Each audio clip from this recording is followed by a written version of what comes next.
Start with a virus. If there was one person who wasn't surprised by the pandemic that engulfed the world in the early months of 2020, it was Bill Gates.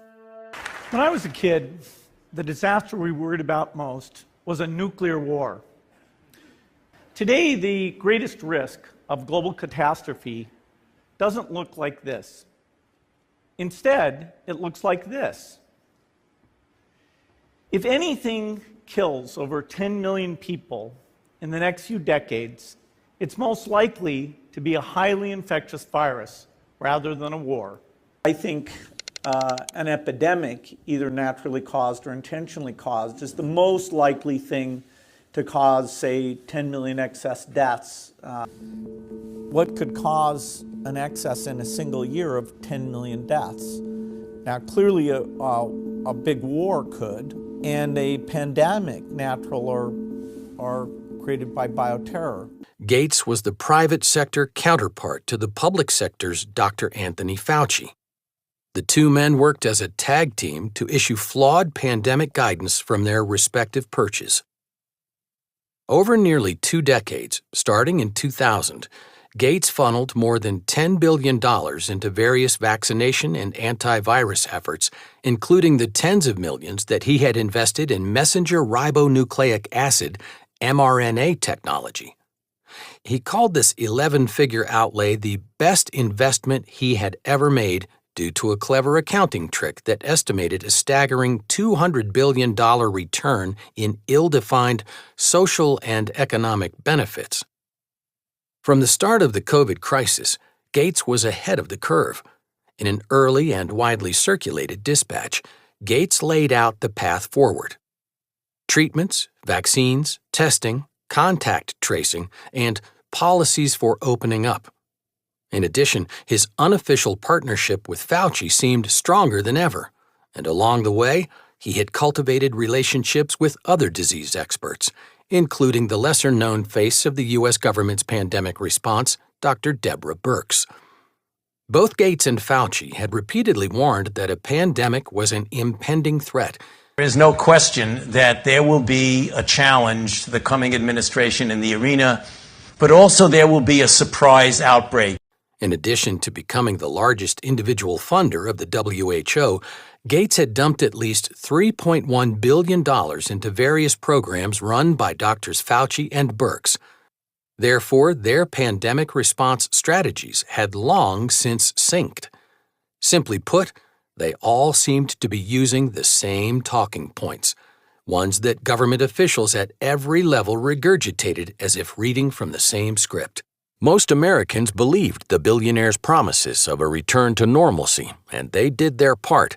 They wore the masks, they socially distanced, they submitted to endless COVID testing, and they allowed their contacts to be traced. And most obeyed Gates's favorite pharmaceutical intervention. They got the shots. Vaccinate, vaccinate, vaccinate was Gates's mantra even before the WHO declared the coronavirus a global pandemic. The reason the world took Gates so seriously on this subject was simple. He had accurately predicted it. The situation with Donald Trump was a big shock. They didn't expect that to happen. That was an accident, I suppose. Absolutely an accident. Not part of their game plan. It was the first time of the oligarchy system was happened an accident. Because normally it have to be Hillary Clinton. Yeah. Not Donald Trump. Yeah. And the process which we are dealing now with this pandemic and all these liars was supposed to be in 2016. Imported into America. Talk about it nonstop. Call some governors. Not them. Not them. That's your guys. Put patients into nursing homes. Kill thousands. Blame the president.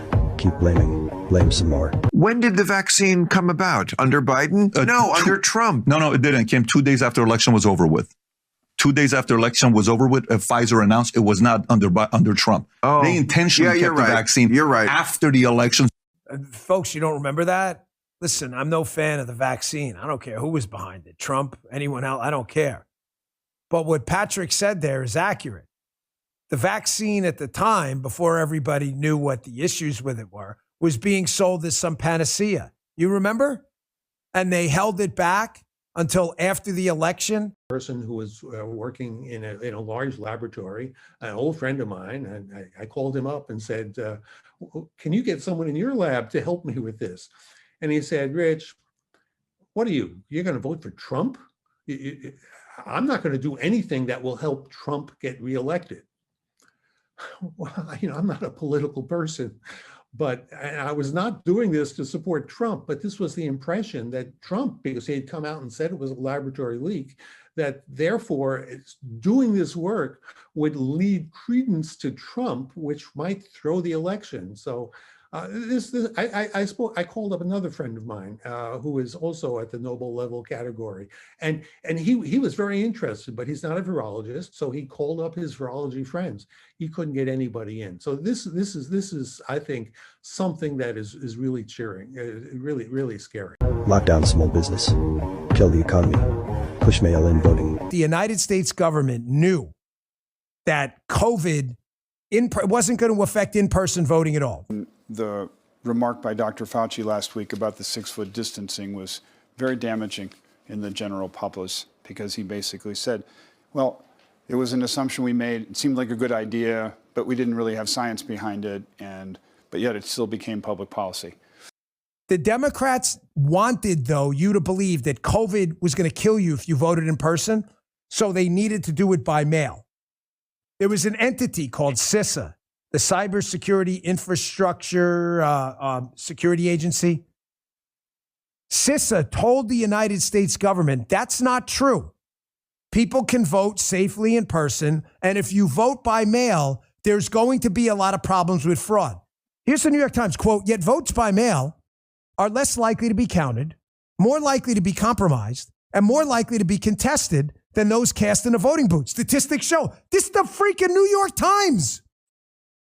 Election officials reject almost 2% of ballots cast by mail, double the rate for in-person voting. The more people you force to vote by mail, Mr. Sancho said, the more invalid ballots you will generate. Election experts say the challenges created by mail-in ballots could well affect outcomes this fall and beyond. If the contests next month are close enough to be within what election lawyers call the margin of litigation, like 2020, the grounds on which they will be fought will not be hanging chads, but ballots cast away from the voting booth. Bipartisan commission chaired by Jimmy Carter and James Baker said back in 2009 that mail-in voting is fraught with the risk of fraud and coercion. But since then, and until this administration, sorry, haven't proved it. Let me talk. Yeah, please. And since that time, there have been in the newspapers, in networks, academic studies saying it is open to fraud and coercion. The only time the narrative changed is after this administration came in.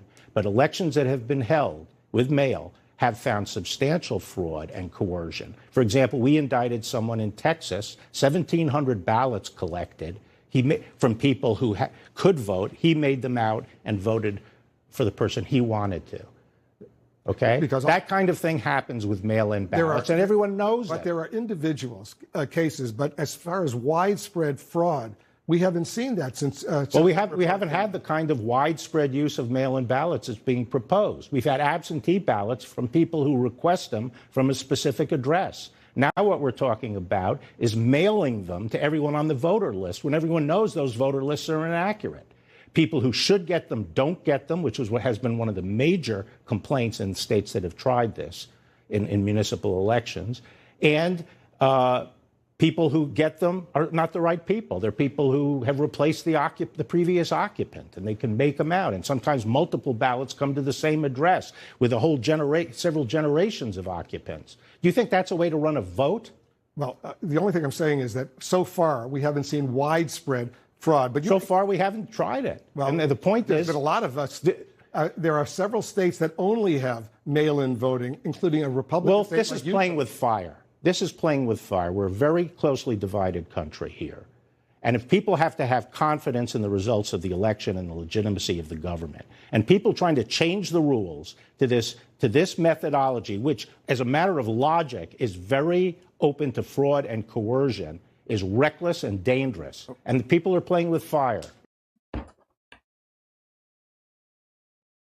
They all knew, brothers and sisters. They all knew. They knew a mass mail-in ballot election would be rife with fraud. The New York Times knew it.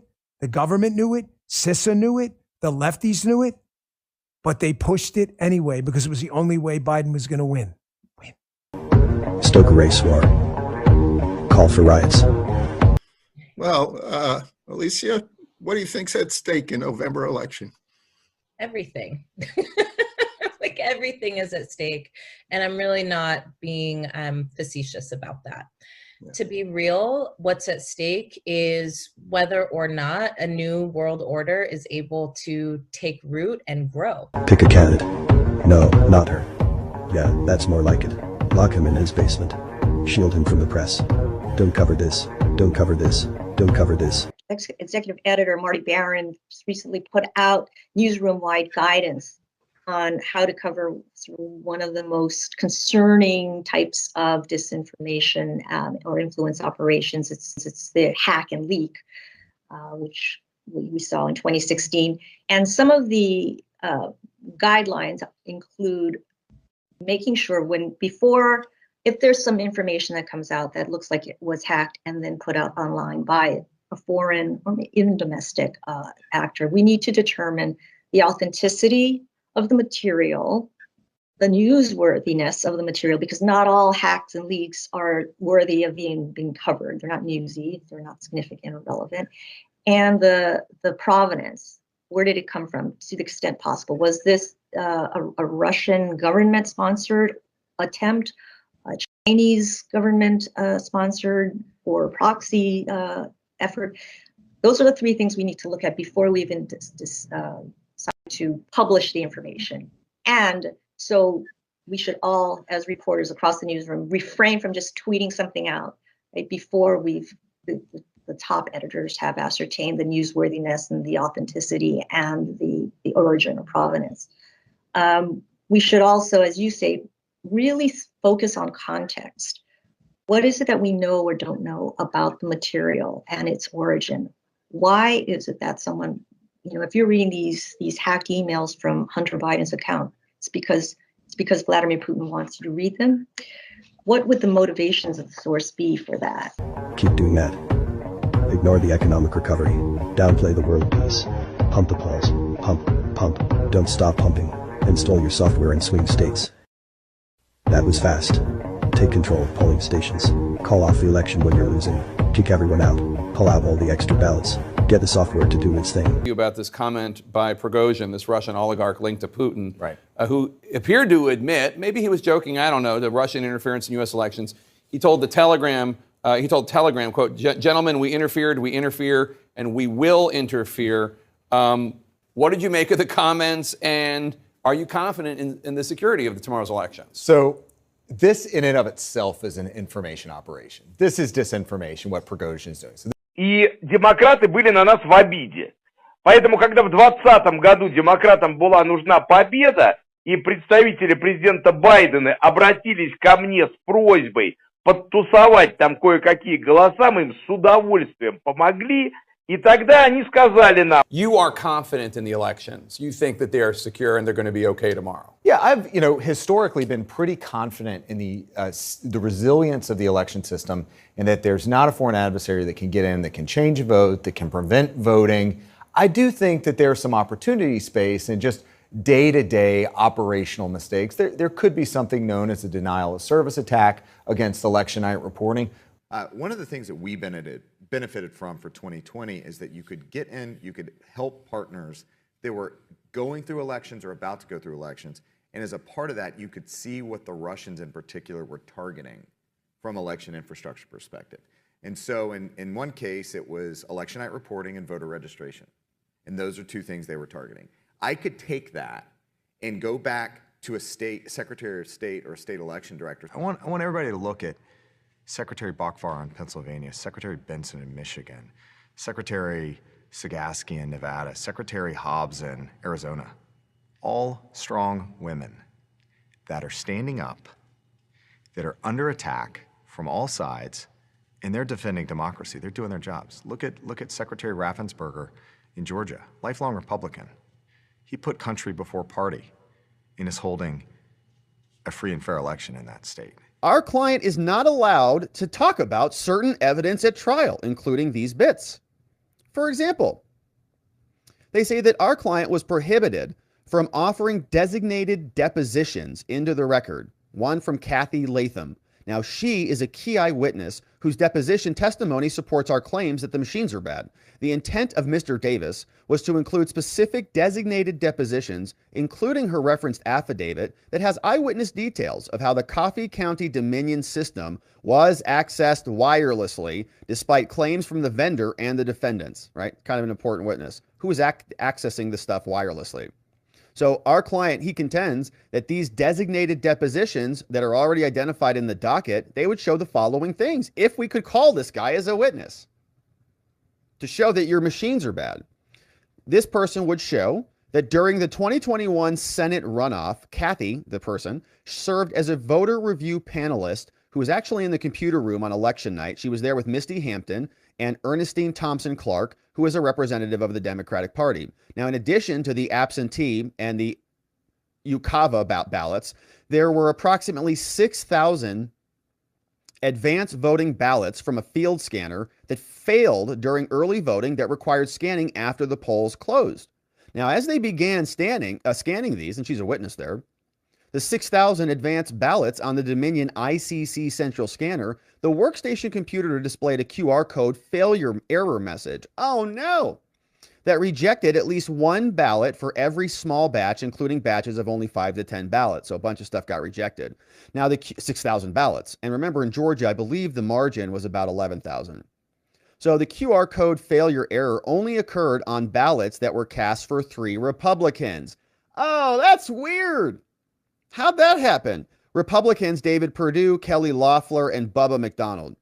All their ballots got rejected. One Dominion technician, this guy called Samuel from Colorado, was an extra technician assigned to the county after recount failures occurred in the other elections. What happened with the recount failures in June 2020 primaries and November, the 2020 election? Wild.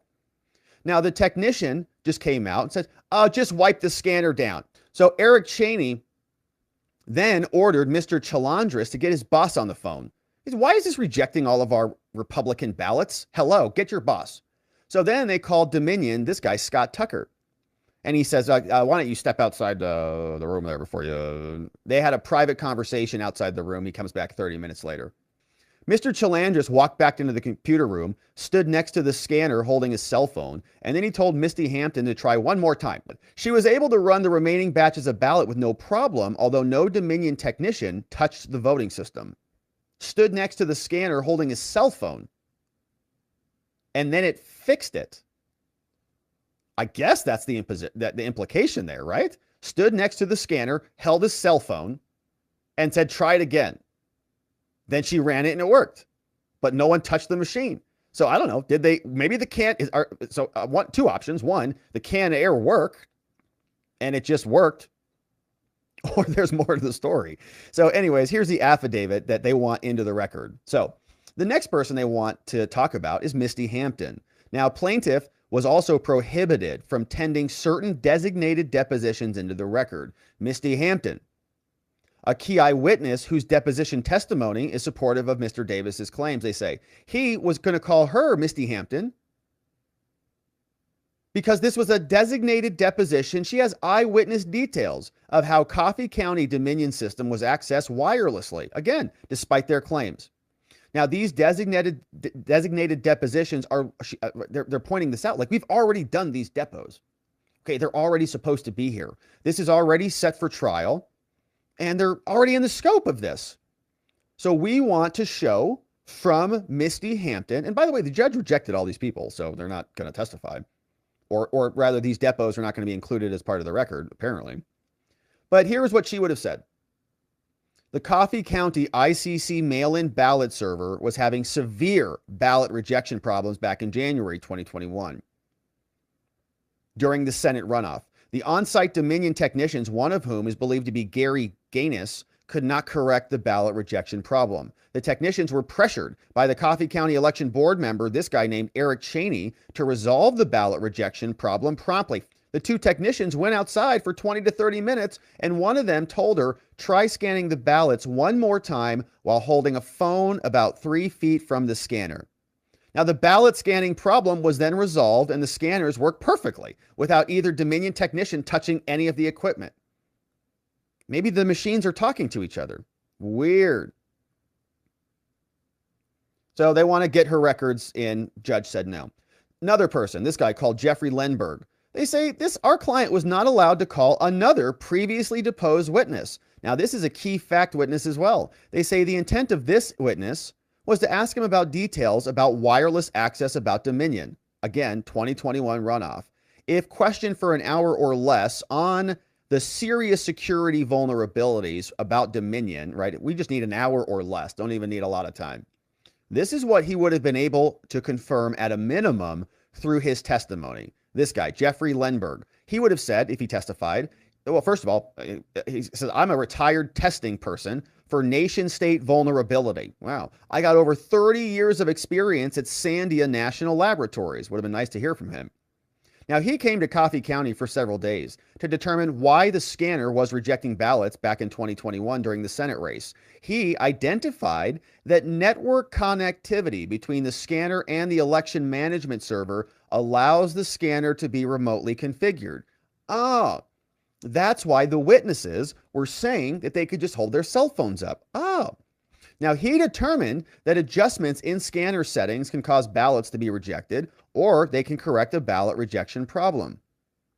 He instructed Misty Hampton, previously seen, to run a series of tests on the scanner without him touching any of the equipment. And then he determined the exact scanner setting that Dominion changed remotely to correct a ballot rejection problem occurring on the evening of 2021. So they just fix it remotely. They said, we can't do that. So he determined that once the setting was changed, he could replicate the problem that we experienced back in 2021. He also found that the scanner setting value that would reject the ballots cast for Republicans at a 6-to-1 ratio over ballots cast for the Democrats. But basically, you know, they feed it a form, right? They feed it a template like this, and they program it. So they say, okay, this box is this. Okay, so this box is you know, Trump. This box is Biden. And then they print the template out. Then they have to show, you know, program the scanner. So the scanner images this, and then they have to say, okay, if you see a mark like in this location, Mr. Scanner, Mr. Computer Scanner guy, software, then if you see something in this region, then count that for Trump. If you see something in this region, boop, boop, boop, boop, boop over here, then count that one for Biden, right? So like they say, and you know, if you see a mark over here, then that means that they signed it or whatever. So they have to match it. Then when the scanners come through, it just, boom, boom, boom, boom, boom, right? Counts it all. So what they have done, it sounds like, is maybe, you know, shrunken this margin or something. If it's a Trump thing, it just gets rejected. So that is off, and it's specifically for Republicans. It's not happening for Democrats. Weird. Now, here's another person who they are apparently not allowed to talk about at this trial. He was not allowed to call another previously deposed witness called Ben Cotton. Now, the intent of Cotton was to ask him about extensive vulnerabilities in the Dominion voting system that was used in both elections, 2020 and 2021, and the wireless access that occurred in 2021. Now, if questioned for an hour or less, this is what this guy would have said. One, that the server installation includes uncertified software that can be used for database manipulation. And the server received no updates for antivirus protection since the installation. Also, the operating system received no update since its original installation. And we're going to come back to this because what we're going to read in the next filing is that Dominion just said, well, we just updated our software. Just go update your app. It's all fine. Just update it. And they're going to say they can't even talk about that because none of that was included in the prior disclosures leading up to trial. So they say hundreds of program files were updated after the installation was complete. By whom, for what? The installation activates the wireless profiles for the Dell server chipset. Oh, so they actually have wireless chips in there, obviously, and they're activated. And if you install it, it activates the profiles. It also activates the wireless drivers, so it's actually doing stuff with it. And the installation also allows a wireless router to be added to the server network. Wireless cards and wireless devices exist within the server network, and the firewall rules allow remote access from any IP address in the world. Wow, that's pretty cool. Wow, how fancy. Now, the election management server is installed to be visible from a remote phone or computer. And the default port is detectable wirelessly from a remote phone or computer. Now, election databases are configured to allow it to be remotely accessed, the databases, and election databases are visible from a remote wireless device. Also, tabulator and tabulation databases are also visible via remote devices, and a wireless device can be connected to the election database. SQL commands can also be executed against the tabulation or an election database from a remote device. Inside of there, it is run through a tabulation software called Democracy Suite, which counts the ballots and exports the totals to a Dominion server that inserts those totals into a SQL Server database. From that point, it's directly transmitted to the CITL Election Night Reporting Server. The Election Night Reporting Server is responsible for transmitting the totals to the Secretary of State for output to their website and data aggregators like Edison, who then transmit that data to the networks. And audit logs confirm that the QR code error that rejected ballots in 2021 was resolved at roughly the same time the eyewitnesses personnel resolved the error without touching the system. So they made some remote codes.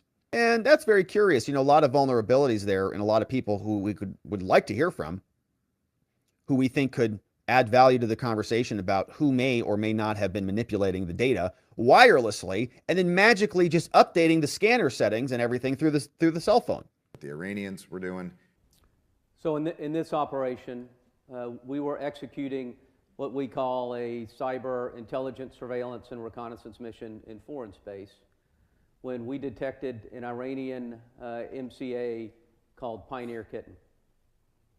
All right, we detected that malicious cyber actor had gained access to a city's local infrastructure that would be used to report the results of voting for the 2020 elections.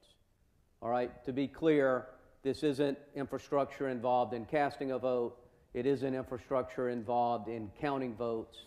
But our concern is always that some type of website defacement, some type of DDoS attack, something that took the website down or defaced the website, say on the night of the election, could make it look like the vote had been tampered with. When we first started those hunt forward operations, so again, that's going into our allied nations and friendly nations who invite us in to look in their networks and determine if there's something bad that may happen that we could then use to protect ourselves back in the United States, and obviously at the same time help them shore up their defenses. There were 3 places that we went the first time we ever did this in 2018 in Europe, and one of them was Ukraine. So this is 2018. And why? Because the National Security Agency had been very clear, if you want to know what Russia is doing in the cyber domain, especially as it relates to election interference or anything else in the cyber domain, and where they're up to no good, go to Ukraine, which is what we did. The 2014 Ukraine elections had events that repeated during the 2020 U.S. elections. An article by Christian Science Monitor on the Ukraine election preserves the record. They say, in the wee hours of the morning after polls closed, as results flowed in from Ukrainian election districts, internet links feeding that data to the vote tally system were hit with a barrage of fake data packets. From about 1 to 3 a.m. on May 26th, election results were blocked, delaying the final tally until early morning, a preliminary report by international election observers recounted. Wait, they stopped counting in the middle of the night? Sound familiar? 6 counties, by the way, I think it's 7 total, that have said they will not count mail ballots tonight. And all those counties were won easily by Donald Trump in 2016. A water pipe has broken in State Farm Arena. State Farm Arena is where they were counting the absentee ballots of Georgia's most populous county. And now the tabulation has stopped. It's Allegheny, which is Pittsburgh, but also Beaver, part of our county to county, Butler and Westmoreland. They've all stopped counting for the night. They've gone to bed. They begin the process at 10 o'clock tomorrow morning. Good morning, Heather. They did have to press pause overnight. They will be back in a few short hours, expected to resume counting around 8:30 this morning. Fulton County is now going to stop counting at 10:30 p.m.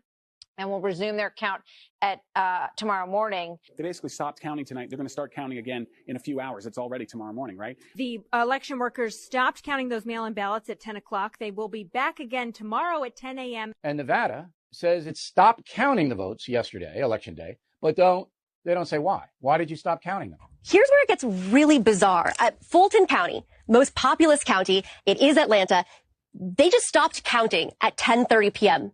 They stopped counting their absentee ballots. They said they'd pick it up in the morning. But the counting in one of that state's biggest counties has stopped. Mike Armstrong is in Pennsylvania. Mike, we're talking about Allegheny County. That's the area around Pittsburgh. What's happening? Election workers in Allegheny County are back to work after pausing counting overnight. Butler County had to press pause on counting ballots. Nevada, meanwhile, has stopped counting votes until 9 a.m. on Thursday. You went to bed, and then this happened. On election night, real-time coverage of vote totals and updates were handed down by data collectors such as Edison and sent to the various media companies. This is an entirely automated process with only a one-way interface on the side of those media companies to the sources. In the following video example, CNN experiences an on-camera switch in their reporting for the state of Pennsylvania. The county source is feeding live on television a count of 1,690,589 votes for Trump and 1,252,537 votes for Biden. The time is approximately 11:08:28 seconds Eastern Standard. The next time Pennsylvania is shown on the screen, there are 1,670,631 votes for Trump and 1,272,495 votes for Biden. The time is approximately 11:09, 1 second Eastern Standard. Live on television, CNN demonstrated a 19,958 exact vote switch from candidate Trump to candidate Biden. This means Trump lost nearly 40,000 votes. How did this happen? So when you vote at a precinct, and a precinct of vote either goes through an adjudication route if there's a problem, or directly to the precinct tabulators. The precincts transmit these directly to the county, and the county to the state, while all three transmit back to cloud servers for live totaling. Those servers transmit to data aggregators like Edison, who then transmit that data directly to, for instance, the National Election Pool. Here's another example of vote switching on election night, this time in Georgia. Here, we have clear visibility of an event that occurred at the county level as we compare two data sources. In this case, Donald Trump reported 29,391 votes at 9/11 local time in Bibb County, Georgia. Simultaneously, Joe Biden was reported to have 17,218 votes. Minutes later, at the next reported time update from the precinct data sources, Donald Trump is reported to have 17,218 votes, and Biden now has 29,391 votes. A clear and exact switch of vote totals between candidates. Because there is a time lag between each state-reported aggregation of county results, this type of switch can go undetected in state reporting, as long as it falls after the latest state refresh and before the next state update. Okay, so let's take a look. How did that happen? We can follow along with vote totals for Donald Trump as they were reported live on national and local news stations.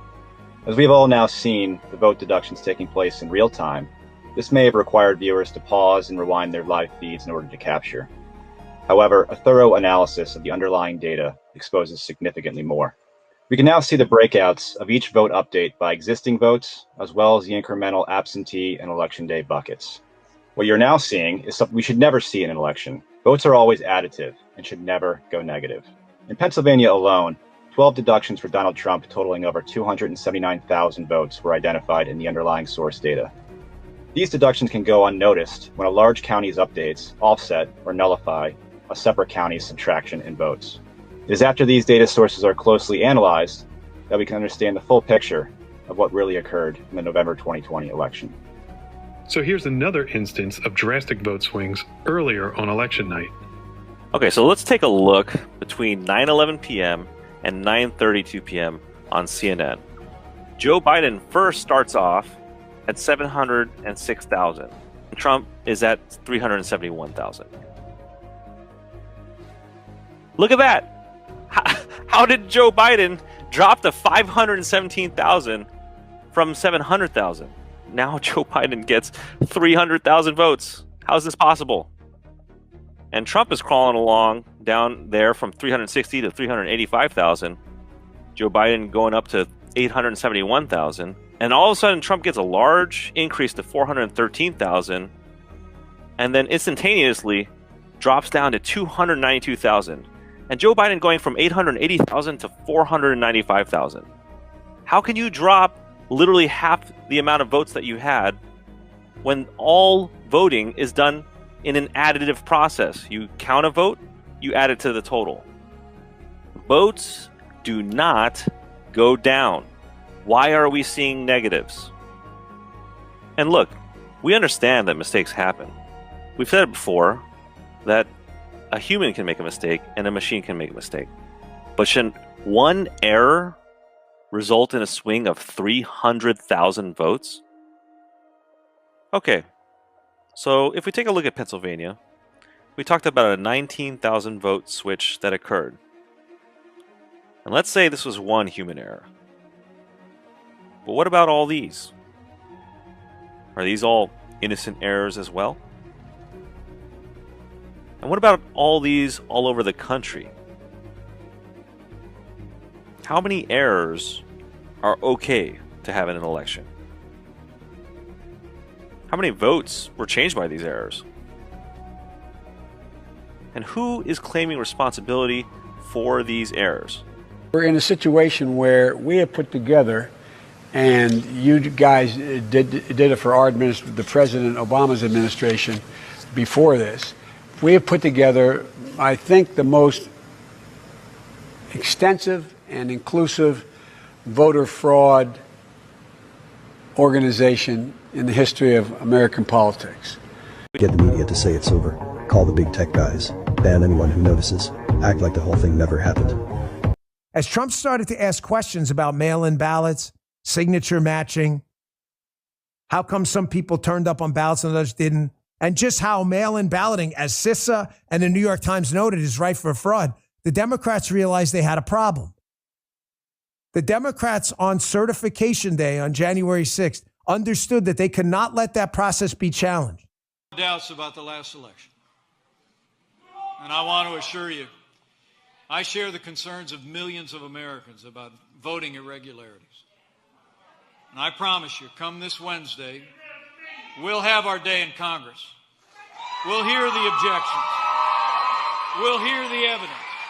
It was Mike Pence's decision to say no and to distribute that memo saying he did not have the unilateral power to reject and return electoral college votes to the states. Framework for adjudicating election disputes and controversies, which, by the way, despite what Vice President Mike Pence would have some people believe, both Vice President John Adams and Vice President Thomas Jefferson had exercised their constitutional authority to decide electoral contests going back to the very founding of our country. And then people got wind as they were outside the Capitol that that was not going to occur.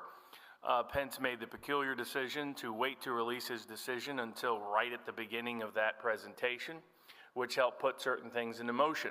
This is so explosive, the accusation that you make, an allegation in the book, that this was Speaker Pelosi acting politically. I go back to this question. What is the real proof that she knew that the National Guard was asked for by the Capitol Police, by you, before January 6th? You know, when I went to go see him on January 3rd, he so quickly turned around and asked for me to call the director, the commanding general of the National Guard.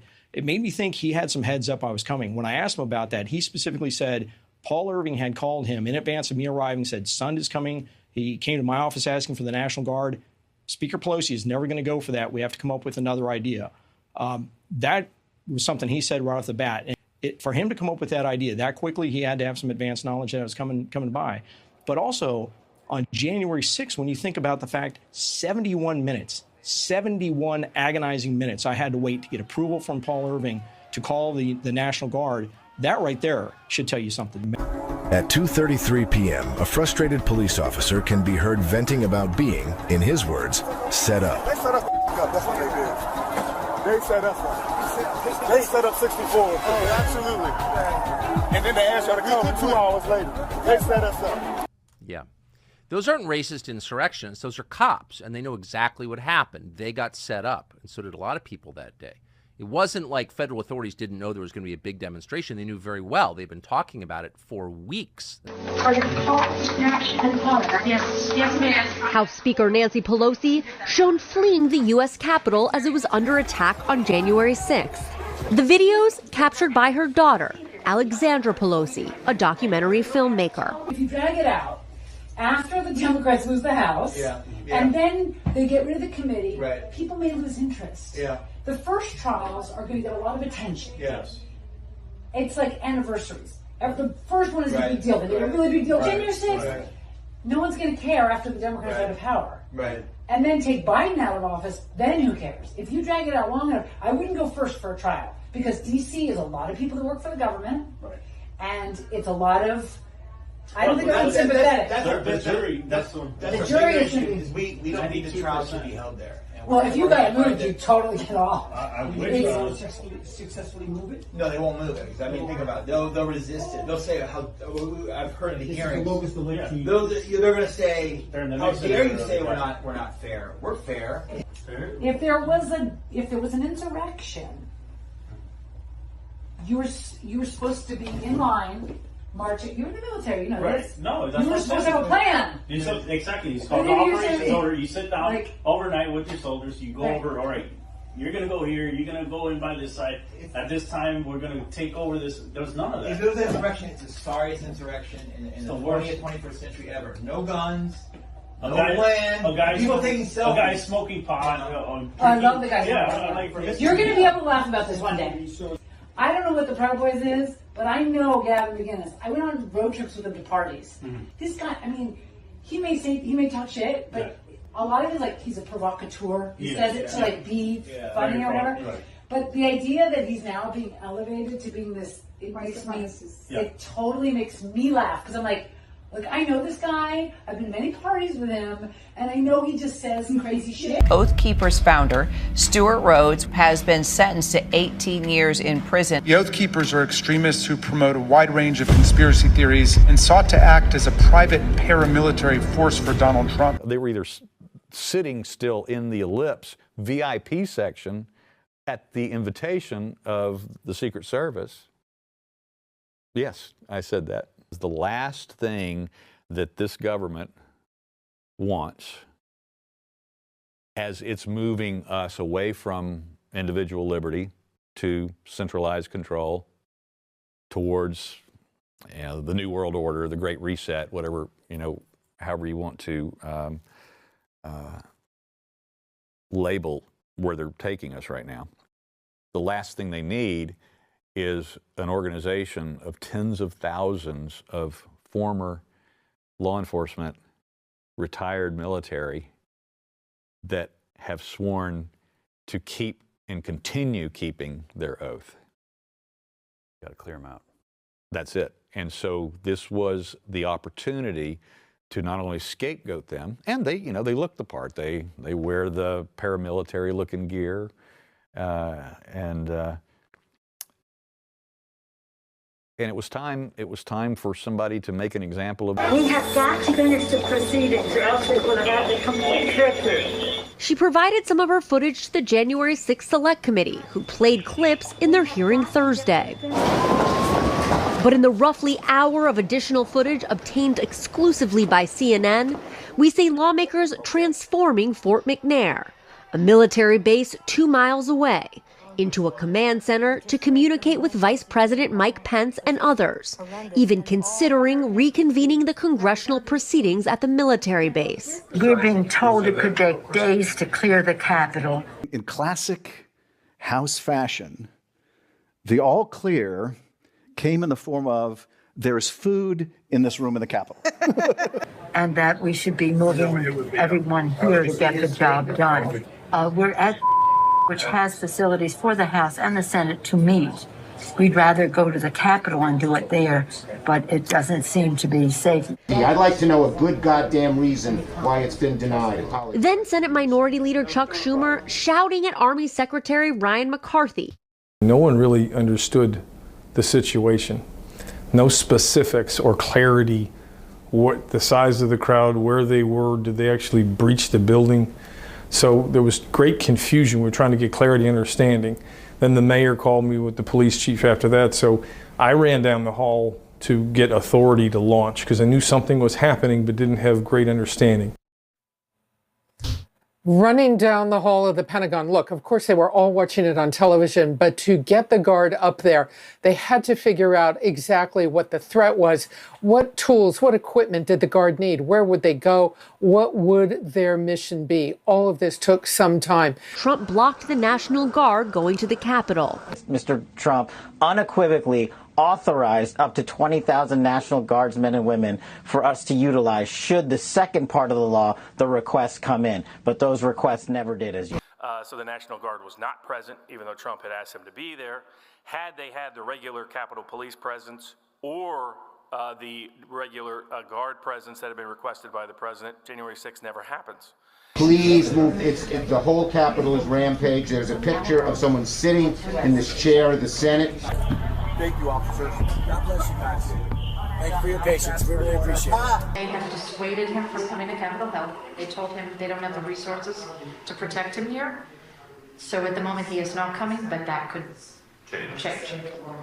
I'll be comes, I'm going to punch him out. This is my wow, moment. I would pay to see I've that. been waiting for this, for trespassing on the Capitol grounds. We have used our prosecutorial discretion to primarily focus on those who entered the building or those who engaged in violent or corrupt conduct on Capitol grounds. I'm going to punch him out, and I'm going to go to jail, and I'm going to be happy. Where did the FBI go awry? It is a bit of a trick question because there is an answer, and the answer, as is often the case, is in the Constitution. There is no place for a federal police force in the United States Constitution.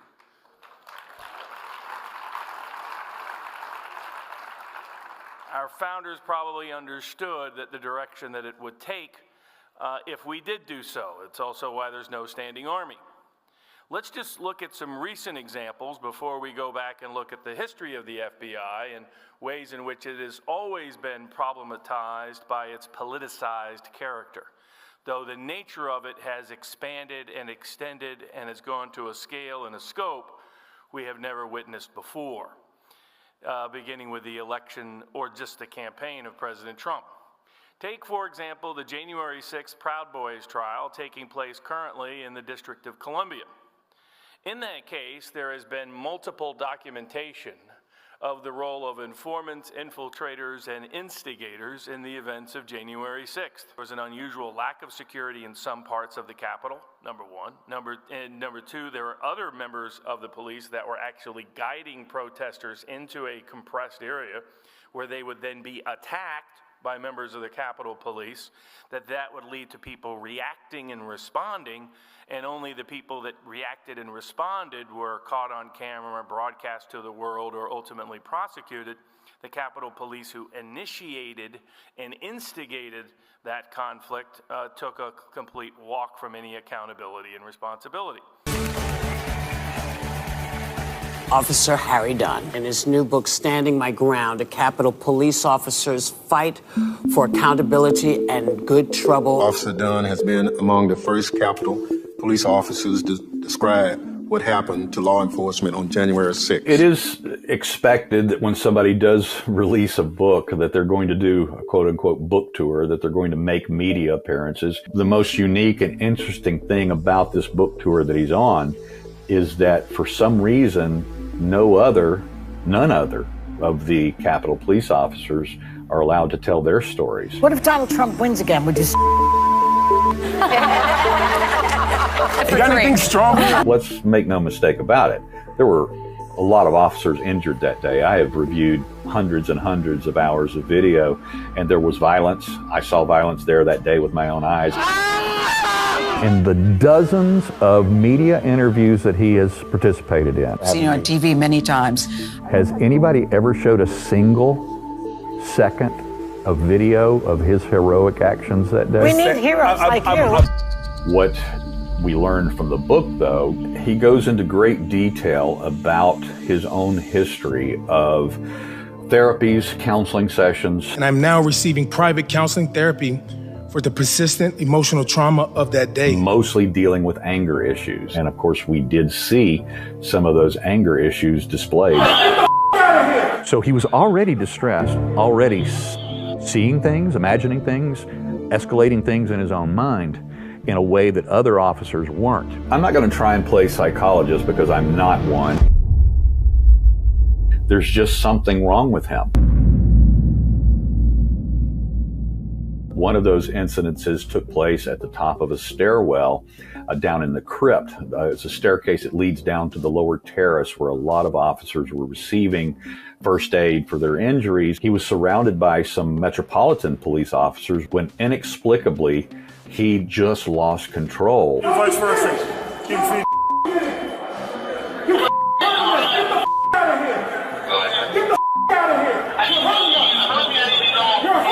There was nobody doing any violence of any type in that room at the time. In fact, there was only a very small handful of protesters in the crypt at that moment. And they were all the way across the room. And he just started screaming and shouting obscenities across the room. And at that moment, Captain Ben Smith of the United States Capitol Police ran over to him, put his hand on his shoulder. You know, calm down, Harry, calm down.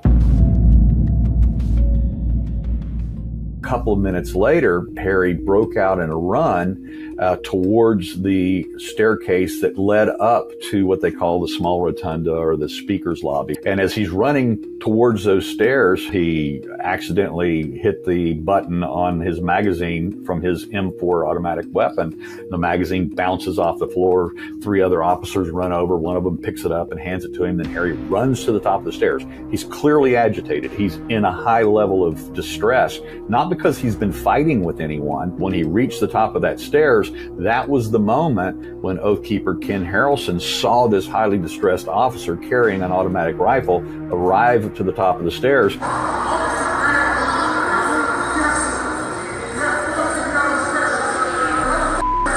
Already something's going wrong in his head. There wasn't a single officer carried off on a stretcher that day.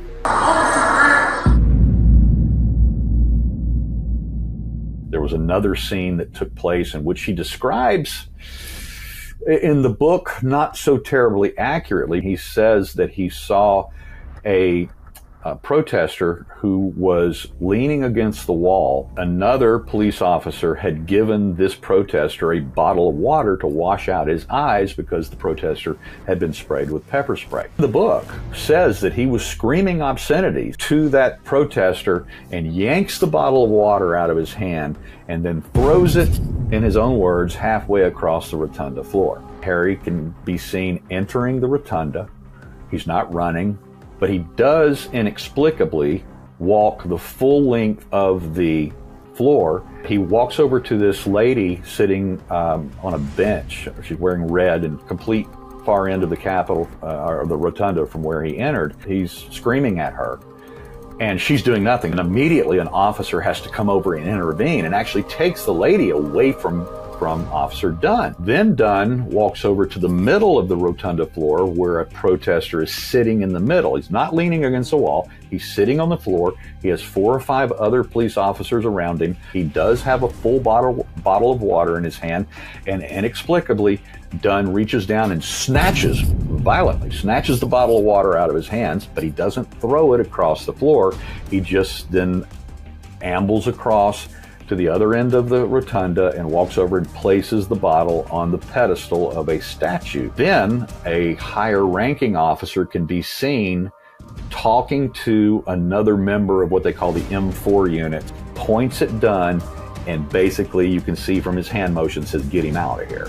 And that officer immediately goes over to Dunn and immediately waves him, grabs him, and gets him out of there. Once again, he was not in a position where he was de-escalating, where he was calm and collected, where he was in control of his own faculties. Officer Dunn, as a personal training officer who teaches de-escalation tactics and procedures, was not following the lessons that he himself taught those who he was in charge of training.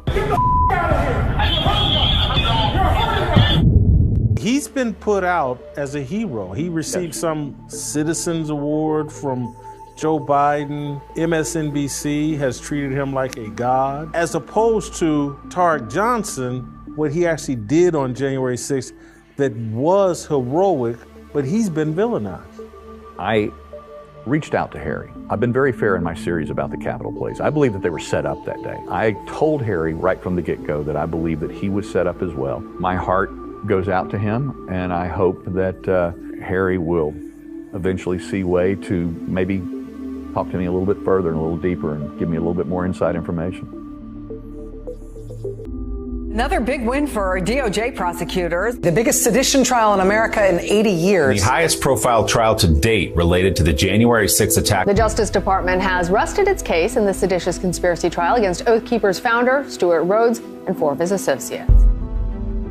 The story of David Lazarus on January 6th is very simple. Lawyers for Stuart Rhodes and 4 other members of the Oath Keepers on trial have suggested that the group helped Officer Harry Dunn. Dunn just took the stand and said flat out, quote, they didn't. Sentenced to 4 years in prison. Sentenced to 8.5 years in prison. Sentenced to 12 years in prison. Sentenced to 18 years in prison. His story that day is he was assisting the evacuation of the Senate at the time that the incident between Officer Harry Dunn and the Oath Keepers began. Just outside of the rotunda, there was Harry Dunn. He's a Capitol Police officer. He was freaking out. I mean, he was screaming. No! Get the out of here!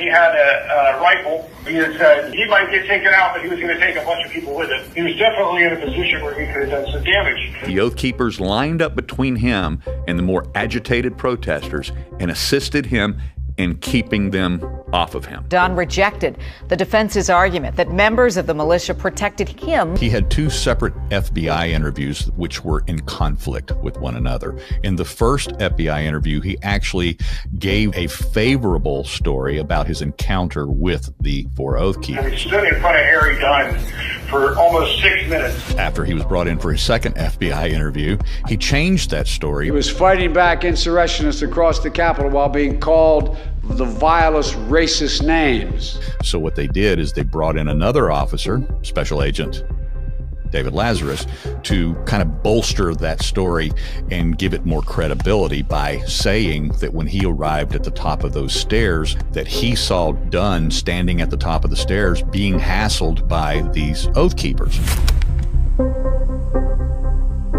At the time the Harry Dunn Oath Keepers encounter began, he was not in the same building. Lazarus was just not there. He could not have seen, he could not have witnessed what was taking place because Lazarus was in another Senate office building across the street from Constitution Avenue. So we were able to track Lazarus on the Capitol CCTV cameras. Lazarus can be seen moving away from the Capitol building through a lower tunnel at 2:37:59 p.m. Lazarus continues moving toward the Senate office buildings at 2:41:49 p.m. During Officer Lazarus's October 31st trial testimony, he stated that he began his return to the Capitol building after hearing shots fired over Capitol Police radio. That occurred at 2:43 p.m. 14:43 hours. Here, Lazarus can be seen moving back toward the Capitol at 2:45 p.m. Dunn's encounter with the Oath Keepers began at 2:44 and lasted roughly between 5 and 6 minutes. Here, Lazarus finally emerges from the tunnel back to the Senate side of the Capitol building at 2:48. Dunn falsely testified that Lazarus was already at the location where he encountered the Oath Keepers before he arrived. But Lazarus can be seen at the top of the elevator leading up from the tunnel at 2:48 p.m. on the Senate side of the Capitol, over 4 minutes after Dunn encountered the Oath Keepers on the House side. I don't conflate my story. Lazarus then continued to move through a lower level of the Capitol on the Senate side of the building at 2:49 p.m. Dunn's encounter with the Oath Keepers is almost over by now, but Lazarus testified that he saw Dunn in an antagonistic conversation with the Oath Keepers 3 or 4 times. The Capitol Police officer who just took the stand in the Oath Keepers trial blew a hole in one of the defense's theories.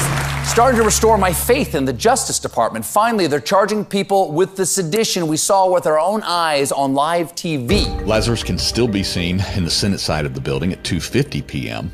At 2:52 p.m., Lazarus can be seen continuing his progression toward the House side of the Capitol. The 4 Oath Keepers are no longer standing a line between Officer Dunn and those contentious protesters as they had moved into the rotunda and began heading toward the east doors to exit the building.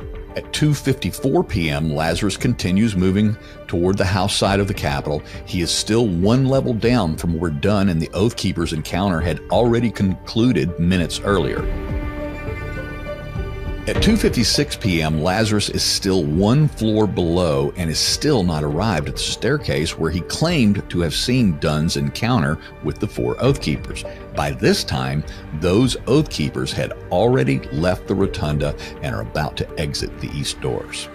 Finally, at 2:56, Lazarus can be seen reaching the bottom of the staircase, at the top of which he claimed to have witnessed Dunn's very antagonistic interaction with 4 Oath Keepers 3 or 4 times while rescuing 11 or 12 of Pelosi's staff from their offices. The problem with that is it just never happened.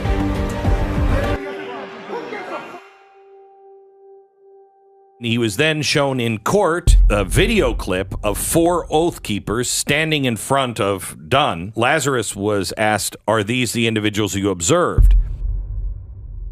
He said, "Yes, that's the ones that I saw Harry Dunn with." Except that he couldn't have, because he was in another building a quarter of a mile away. These are videos that were never released to the defense attorneys. This is our government not getting it wrong. No. This is our government setting American citizens up, withholding evidence that's exculpatory, sentencing them to long sentences. This is as bad as it gets. It clearly was important to prosecutors. They wanted to set an example. This should rock the Capitol Police. We received messages from our sources at the DOJ in Washington that they were quote unquote terrified of this story. Additionally, I have a screenshot of an internal email passed between Capitol Police leadership. They were concerned about the traction that story was getting. It's something for us to keep an eye on and see if it develops or not. Now, this is interesting about the Capitol Police, that they're more worried about the traction of their story than they are worried about the lie that their special agent told on the stand in the Oath Keepers trial. As we continue the process of peeling back the layers on this particular story, we're going to find evidence of who set this up and who put those 2 officers on the stand, because I don't believe for a moment that Harry Dunn and David Lazarus got together in the middle of that staircase that day on January 6th and hatched this story.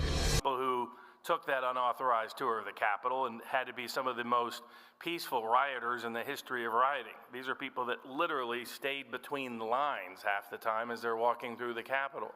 These are people who didn't steal any art. The only thing that got taken was a now famously memed event. Someone who took the little pedestal and Pelosi's with him. There was a gentleman who put his feet up on Pelosi's desk. What's undisclosed is what came out at his trial. It was the media asking him to put his feet on Pelosi's desk. This was the very unusual case of the man who got a 60 Minutes profile while bragging in text to his kid about how he helped organize January 6th into an event that could lead to people being criminally prosecuted and punished. On January 9th, 2024, the sentence for January 6th defendant Ray Epps was announced. The sentence? No jail time and a year of probation. Nearly every mainstream article announcing this news painted Ray Epps as a victim of a right-wing conspiracy. Prosecutors acknowledged that Epps was targeted by an alleged conspiracy theory that, quote, falsely suggested he was an undercover government agent. Ray Epps has been kind of a boogeyman in certain right-wing circles. He was the target of numerous conspiracies around the January 6th attack on the Capitol. The New York Times has published a glowing profile of Ray Epps. Epps has suffered enormously in the past 10 months. This poor Ray Epps, leave that guy alone. Early in 2022, the question of Ray Epps' involvement on January 6th took center stage at a Senate Judiciary Committee hearing. Did any FBI agents or FBI informants actively encourage and incite crimes of violence on January 6th? Sir, I can't answer that. Who is Ray Epps? I'm aware of the individual, sir. I don't have the specific background to him. Ms. Sandburn, was Ray Epps a Fed? Sir, I cannot answer that question. Your answer to every damn question is, I don't know, I don't know, I don't know. You're under oath. Ray Epps would go on to appear on news outlets and, as a J6 participant, received unusually favorable coverage. No matter how many times they push this conspiracy theory, this lie, it'll never become truth. Adam Kinzinger, a House Republican, would publicly clear Ray Epps of any criminal wrongdoing in January of 2022. Maybe their own base is too stupid to be able to resist somehow an FBI-inspired insurrection. You have people who you would think would know better, like U.S. senators and members of the House, mainstreaming this stuff. By the time the January 6th House Select Committee convened in the summer of 2022, Ray Epps' name was being favorably spoken about by Democrat and Republican members of that committee. Ray Epps, who has absolutely nothing to do with any of it, and all of these conspiracy theory allegations have been debunked up and down. For about the last 3 months, it's been growing on right-wing Twitter and conspiracy blogs. The conspiracy theory about Ray Epps is just a lie. Our new film, January 6th, A True Timeline, meticulously traced the movement of Ray Epps on that day. Here is an excerpt from our film that can be seen for free on X and at open.inc/J6. A man named Ray Epps was filmed on the streets, directing the crowd to the Capitol building. As soon as President Trump is finished speaking, we are going to the Capitol. It's that direction. That's where our true problems lie. President Trump is done speaking. We are going to the Capitol. That's where our problems are. We are going to the Capitol, where our problems are. It's that direction. He was filmed the night prior, urging the crowd to go inside the Capitol. I'm going to put it out there. I'm probably going to go to jail for it, okay? Tomorrow, we need to go into the Capitol. Into the Capitol. Peacefully. The crowd surrounding him instantly calls him out as a Fed. Ray Epps, who we just saw calling for demonstrators to enter the Capitol, can be seen approaching the front of the barricades and speaking to Ryan Samsel. Moments later, the barricade is pushed directly into the police line.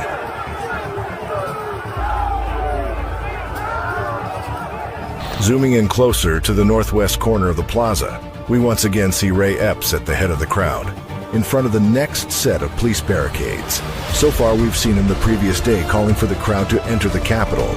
We saw him that morning, directing people to the Capitol. We saw him at the first gate breach, and now here he is at the second major gate breach. And it won't be the last we see of him. Directly in front of him is where the crowd breaches the metal gates and enters onto the West Plaza of the Capitol. Back in the real-time multi-view, we can see Trump waving to the crowd after his 1 hour and 11-minute speech, the last speech he will give in front of a crowd as President of the United States. Gosar and Cruz are having their objections to the electoral vote of Arizona read on the House floor. Ray Epps is at the front of the police line speaking to officers. Appreciate that. Ray Epps is once again caught from multiple cameras being at the front line of the demonstrators near police barricades. No other person has been seen at this many flashpoints, this many times.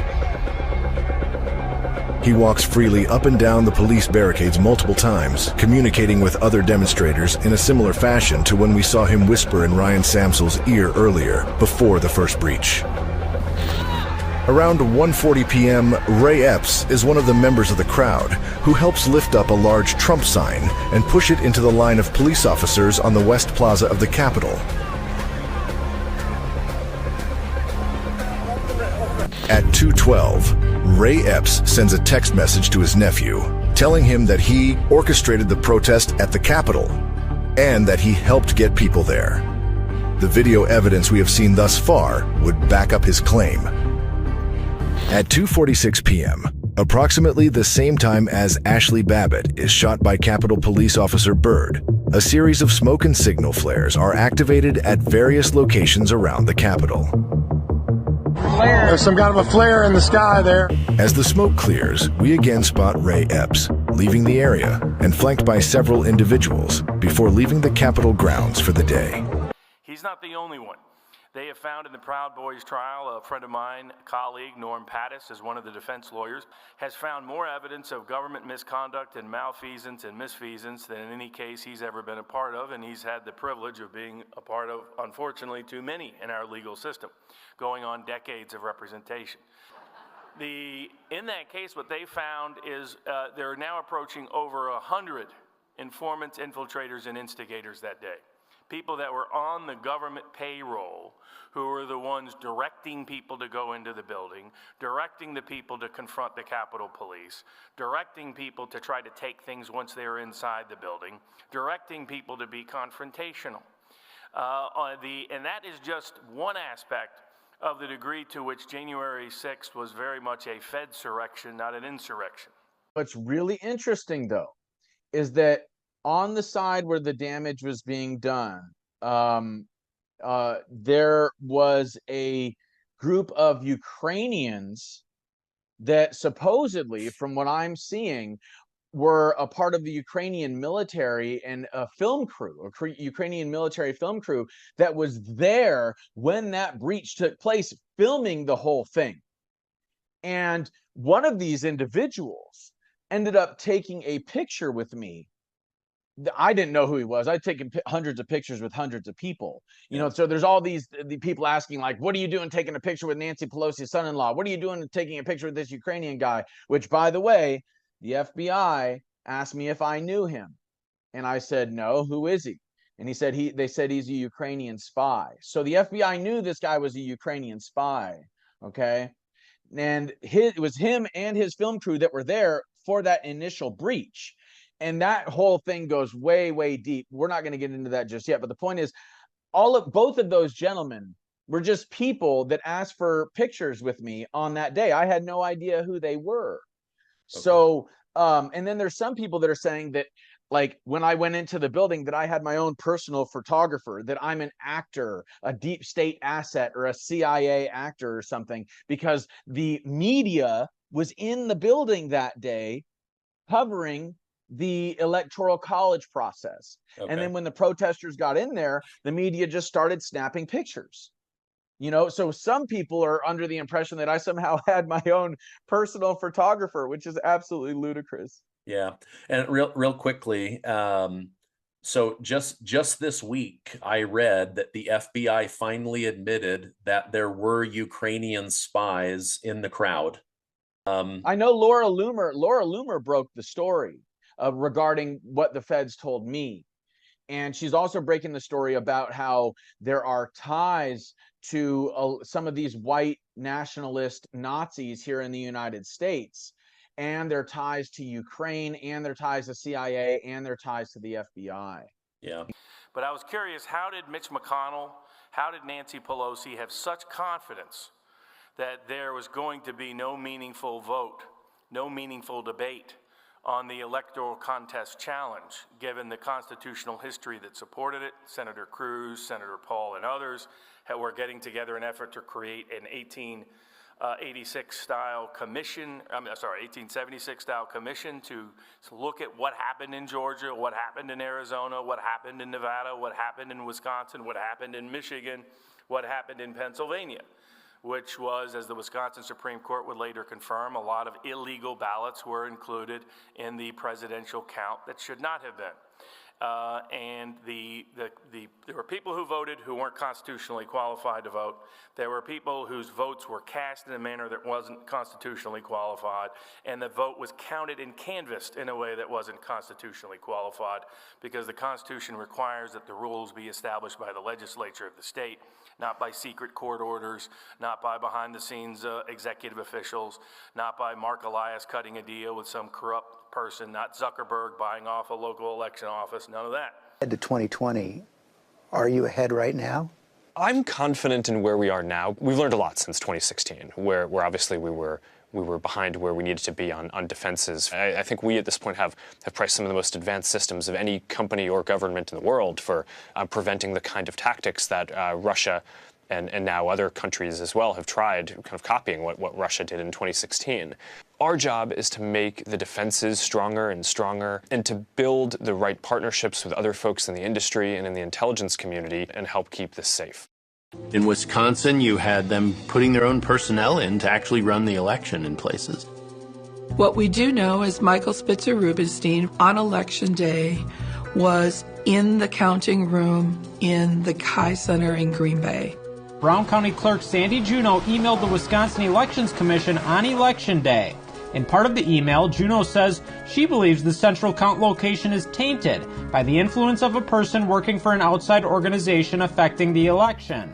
Juneau claims the person was there as part of the more than $1 million grant the city received from Center for Tech and Civic Life. Mr. Spitzer Rubenstein, I believe, is a resident of Brooklyn, New York. He is a very active partisan Democrat. And he came here and he became the de facto conduit between all of the Zuckerberg money and seeing to the enforcement of all of the obligations in the Zuckerberg contract. Michael Spitzer Rubenstein, he actually was the one on Election Day that had a tag that said he worked for the city of Green Bay. He never did. But here's a guy from New York in the counting room with 5 out of the 6 keys to the facility. It's on the contract from the Kai Center. A guy from New York has access to the machinery and the ballots on the day before the election. And it clearly says on the contract, do not open the doors until Michael Spitzer Rubenstein and security comes into the facility at 6 a.m.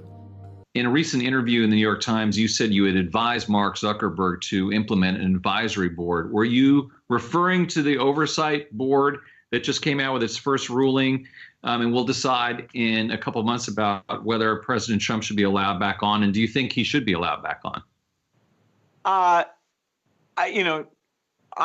Mark is, I think a great person really trying to maintain the great things about digital social networking and curb the hard ones. Most people don't have a really good solution of how you separate out the good and the bad and the role of government and the company. The oversight board, which he might have been planning to do without, was something that I suggested to him that to get it out of, what does Mark think? Rather, these are some eminent thinkers, and in each country they may reflect the cultural values of that country, and so you're bringing them in with a sense of responsibility there. I don't think banning somebody who actually did get a fair number of votes, less than a majority, but I don't think having him off forever would be that good. If he's spreading lies about the integrity of the election, does that need to be labeled? Is he actually less important in terms of causing trouble in the future than he was in the past? Did someone in the United States government have some suspicions in advance that the Stop the Steal rally was going to be relatively well attended, and that there were going to be some questions asked at the certification process that the Democrats didn't want asked? Mail-in ballots, all this other stuff. So did someone, I don't know who, plotting with someone in the United States government, or maybe not, maybe just on their own, did someone say, we got to make it look like MAGA's trying to take over the government, so let's get a riot going? And let's make sure we leave 2 bombs behind to make sure the press picks up the story so they understand the gravity of the situation, so we can shut down this process of asking questions on January 6th. Just before the first barricade breach at the Capitol, which happened at about 12:53 p.m., Trump was still on stage. the first barricade. That was the famous Ray Epps breach, and that's when they first started storming the Capitol, we'll call it. And just before that, minutes before that, there was a bomb found by this woman at the RNC. But the Capitol Police Bomb Squad, they did everything by the book at the RNC. They cordoned off, they put out the police tape, they evacuated, they did everything that they were supposed to do by the book. But what's been withheld from the country for 3 years is the fact that over at the DNC, nothing was done by the book. Because just minutes after the barricade breach, approximately 1:05, is when this quote unquote, for 3 years, we've been told that it was a passerby, walked up to there was two cars parked in the driveway of the DNC. So there was a Metropolitan Police car and a Secret Service, one of the big black SUVs, parked in the driveway. And we also were withheld for a year that Kamala Harris, the then Vice President-elect, was inside the building when this bomb was found. I mean, that's amazing. It's amazing that they withheld that for a solid year. And that affected actual trials, because in some of the J6 trials, people's sentencing and their charges were being enhanced because they were being told that they were attacking a building where the Vice President-elect was in, which was the Capitol, and she wasn't there. So they had to actually go back and do superseding indictments and remove that information from their charging documents. So it's kind of a big deal. Yeah, and so back to the DNC. So this passerby walks up to the, casually walks up to the Metropolitan Police car. It's a SUV, and he talks on one side, and then he walks to the driver's side, and then he walks around casually to the passenger side. He talks there, and then he walks back around, and he comes to the Secret Service vehicle, and he talks to them, and then he just disappears. He wanders off, and so for 3 years he's been a passerby. And then the most inexplicable part of it all was that the Secret Service guy and whoever was in the car with him, they decided to finish their sandwich first before they got out. No, they had just been told there was a bomb, and that bomb was 15 feet from them. It's very suspicious, and you hit the nail on the head. They should have been hair, teeth, and eyeballs coming out of the those car doors. They should have been immediately coming out. And as you said, if it had been just a regular schmo wandering off the street and said, "Hey, I think there's a suspicious thing or package over there," I could see, okay, the last 2 or 3 bites of your sandwich, and they're they shrug and they roll their eyes and they get up and go and do the thing. But they've got, as you said, they've got the VP-elect inside the building, and this is an actual plainclothes Capitol Police officer who most certainly said to them, "There's a bomb over here. It's got the timer on it, etc." Or did he?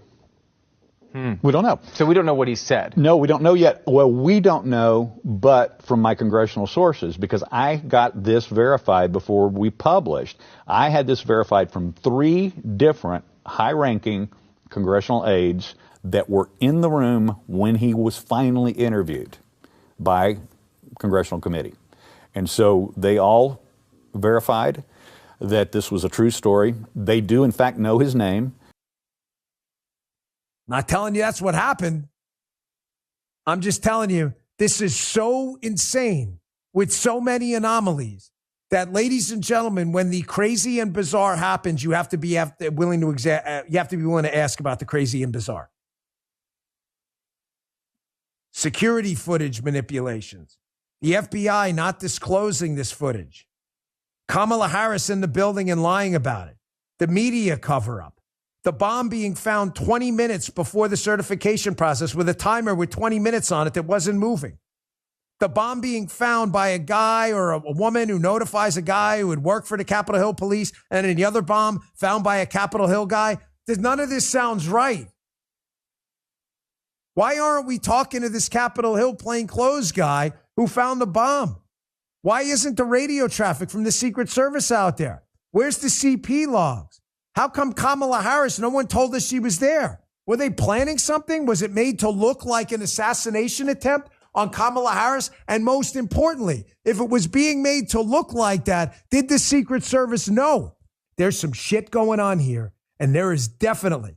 This story you've been told about is total bullshit, and I'm sure of it now. When the January 6th committee was first put together, Nancy Pelosi is famously recorded as saying, and is also our duty to establish and preserve the narrative of that day. the stories we have coming out are going to show that there was a concerted effort to manipulate information, manipulate evidence, suppress evidence, and create evidence that does not exist in order to reach those goals of establishing the narrative. We need to understand what it is most effective for us to be profiling and repeating and asking the media to sort of talk about, because there is a lot to say about January 6th when we are in the position of talking about it, and repetition. It is better to say fewer things and say them more often.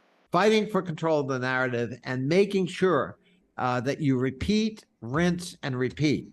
What does that look like? What are some of the tactics there? I think about the January 6 hearings, which many people would say have been effectively communicated.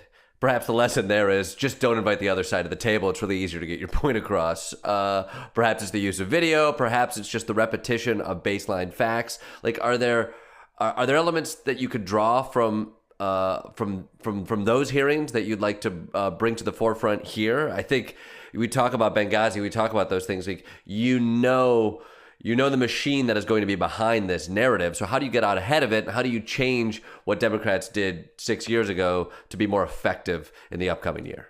I don't think there's any one tactic, but there are a lot of tools in the kit bag. And one of them is humor. I can remember once they were, the Democrats are going to rely on humor. Oh my God. What are we doing? Congressman, I'll give you an example. Stick to your sweet spot. I'm sorry. I'm Irish and I know how to use humor. Actually, sort of on the leadership on the comp side of the coalition, specifically around the January 6th committee hearings. So we are looking at June, it's either June 8th or June 9th as the kickoff for the public hearings. We have had people on our calls who work for the committee, who are liaisons from the committee, who are guaranteeing that there are some pretty major shoes to drop during the public primetime hearings. Most of them are going to be in prime time, and which is smart. It's good. It's good theater.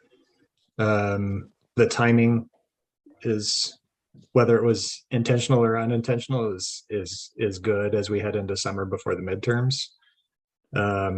So that we can really help frame the anti-democracy party as what it is, as primaries are wrapping up. Demcast and through our partner networks and everything, we're gonna be really pushing rapid response content.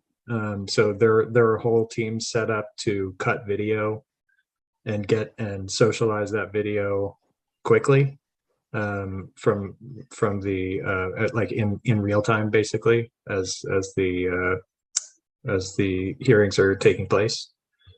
My thinking is that they don't want to touch these hearings with a 10-foot pole. Just like, I mean, they're good at disinformation, right? So and we know that even if you're trying to refute information, if you're repeating the information, it's not good for your side. So my assumption is that there is going to be some bombshell thing about Hunter Biden's laptop and child pornography or something like that, because this is what they deal in. They'll come up with a whopper and try and distract their side as much as possible while the hearings are happening. We are going to have a January 6th toolkit that's going to be very, very actively updated. We sort of created that as the pre-hearing toolkit, Right. but that'll be very actively updated with video links and stuff that'll help to make really effective posts for folks. Right. MCAS is a part of a coalition called the Not Above the Law Coalition, and we're so it's a huge coalition of organizations that have been working hard since Trump got into office, actually, to hold people accountable who need to be held accountable, and you may have signed up for this when there were some actions during impeachment in particular across the nation that the coalition helped to make happen. So we partner with a lot of groups, a lot of local indivisible groups, a lot of swing left groups, and national groups like Sister District or that have sort of an electoral focus, but also like a lot of pro democracy organizations like Common Cause and Public Citizen and Stand Up Republic, who are doing important work in the anti-disinformation space. They are involved in a documentary, and this is an excerpt from that documentary. And here is what it sounds like, where they're admitting that they had to create storytelling to convince Americans that this was actually a bad thing. Thompson's committee had gathered a trove of information. The challenge, what to do with it. The one thing that we knew was the information that we have is compelling. The thing we needed to do was tell that to the American people in a compelling way. So that's why we brought in a former president of ABC News. Yeah, I got a call pretty much out of the blue from the January 6th committee. They wanted a storyteller. And while they were brilliant lawyers, storytelling for a mass audience is not what they do. Yeah, gotta fake it, man. To bring in a guy like this who would think outside the box really did prove to be fruitful. And it was Goldston who really began to envision this as, in a way, a kind of mini-series, that there would be sort of 9 episodes, and that these episodes would tackle particular themes. Attack on the Capitol. The investigation. The first hearing was primetime television. Listen. The nation is about to witness a defining moment. The first hearing before the country, the results of the January 6th investigation. This is an extraordinary moment in American history. When it came to that first hearing, we knew how high the stakes were. Is about to hold its first primetime hearing. We were either gonna, make people realize that this was important, once you've lost them for good. Yeah, because people don't buy your garbage. So you have to shock and awe everybody into this. Turn it into an HBO special. Fabricate the truth, right? Extrapolate to turn this into a miniseries. It is a show. It's all a show, and it's so pathetic. On the evening of June 9th, 8:01 p.m., the doors opened. My heart was beating pretty fast on June 9th, and it was a real question of, is this going to work or not? All right, everybody, here we go. 5 on the line. Are they going to buy it? I'm in this tiny control room right up the stairs from Cannon Caucus, and we count down to the start of the hearing, and at that point, what can you do? Here we go. In 3, 2, 1. The Select Committee to investigate the January 6th attack on the United States Capitol will be in order, without objection. We wanted to make sure that this was a presentation that would grab the audience and hold on to them. Chairman Thompson loved to say, it's got to pop. So you can see, right, it was all just scripted garbage. Remember, H.R. 503 said 8 Democrats, 5 Republicans. Wasn't that. It was 7 Democrats, 2 Republicans. So they were out of order according to their own rules, their own documents. Nancy Pelosi rejected the minority, just posted 2 people on there and just conducted like fake trials. It was wild. And then they used all of their congressional power as a legislative body to go gather evidence with all of their letters. They did it outside of, having to swear an oath as a prosecutor to do justice or anything like that. And they got all the evidence. They bundled it up. They put a bow on it. They gave it over to Jack Smith and Big Fannie Willis in Georgia. And they said, here you go. And they did that outside of the judicial process, right? If you're going to open an investigation into somebody, of prosecutors that swear oaths, and there's, some semblance of oversight in the judicial process there, but not with Congress. They can do whatever the hell they want. And they did. And when people denied them, they charged them with crimes like Steve Bannon and Peter Navarro. And so it was propaganda. In messaging, should we be tying January 6th directly to Trump? We should definitely be tying it to Trumpism and to an ideology that is essentially supremacist and white supremacist, to be more specific. The issue with leaning too hard into Trump, which isn't to say you can't reference it, people who supported Trump, people who are championing Trump, people who are ready to destroy our nation and our Constitution in loyal service to Trump, is that we have to keep it. We can't make it be, but that was then and this is now.